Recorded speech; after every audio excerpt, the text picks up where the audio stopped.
কোন কোন স্কিন কন্ডিশনে আমরা কেমিক্যাল পিলিং করতে পারি? হাইপার পিগমেন্টেশন, যেটা পিগমেন্টেশনটা বেড়ে যাওয়া, আনইভেন স্কিন টোনটা, ডার্ক স্পট, তার মাঝখানে আছে ফটো এজিং এর কারণে যে ডার্ক স্পটটা হয়, ফ্রিকল বা তিল, তারপর সান ড্যামেজের কারণে যে ছোট ছোট তিলগুলো হয় সেগুলো, মেলাজমা বা মেস্তা, এসব কারণে আমরা ব্যবহার করে থাকি কেমিক্যাল পিল। এছাড়া পোস্ট ইনফ্লামেটরি হাইপার পিগমেন্টেশন আছে, যেখানে আমরা কেমিক্যাল পিল ব্যবহার করতে পারি। আরেকটি ইম্পর্ট্যান্ট ইন্ডিকেশন আছে যেখানে আমরা কেমিক্যাল পিল ব্যবহার করি, সেটা হচ্ছে গিয়ে ব্রোন এবং ব্রোন রিলেটেড স্কার।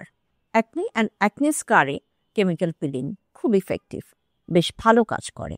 রাফ, ডাল স্কিন টেক্সচার, এই ধরনের ক্ষেত্রে কেমিক্যাল পিল একটা ফ্রেশ লুক দেয়। ফটো এজিং, ফাইন লাইন্স, রিঙ্কলিং, এসব ক্ষেত্রে আমাদের কেমিক্যাল পিলিং বেশ ভালো একটা রেসপন্স পাওয়া যায়। আনইভেন স্কিন কন্ডিশন, ওপেন পোর্স, অনেকেই আসেন ওপেন পোর্সের সমস্যা নিয়ে, এদের ক্ষেত্রে আমাদের কেমিক্যাল পিলিং বেশ ভালো রেসপন্স দেয়। কী কী ধরনের আমরা কেমিক্যাল পিলিং ইউজ করি? আমরা ইউজুয়ালি সুপারফিশিয়াল পিল ইউজ করি, মিডিয়াম মাঝে মাঝে, আর টিপ পিল আমরা সাধারণত ইউজ করি না। এগুলোর জন্য হসপিটাল ম্যানেজমেন্ট লাগে।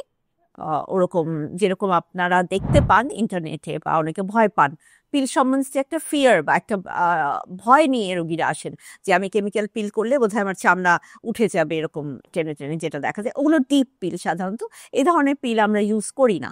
এ ধরনের পিল হসপিটাল ম্যানেজমেন্ট লাগে। এ ধরনের পিলের ক্ষেত্রে আমরা ইউজ করি সুপারফিশিয়াল এবং সাম মিডিয়াম পিল। তার মাঝখানে ধরেন মেস্তা বা মেলাজমা বা তিলের জন্য এক ধরনের, অ্যাকনির জন্য এক ধরনের, ওপেন পোর্সের জন্য এক ধরনের, তার মাঝে বেশ কিছু নাম আছে, আমি নাম বলছি। গ্লাইকোলিক অ্যাসিড আছে, মেন্ডিলিক অ্যাসিড আছে, ল্যাকটিক অ্যাসিড, টিসিএ ক্রস আছে, এই ধরনের আমরা। তারপরে কিছু মিক্সড প্রিপারেশন আছে, সেই ধরনের কেমিক্যাল পিল আমরা ইউজ করে থাকি কন্ডিশন অনুযায়ী।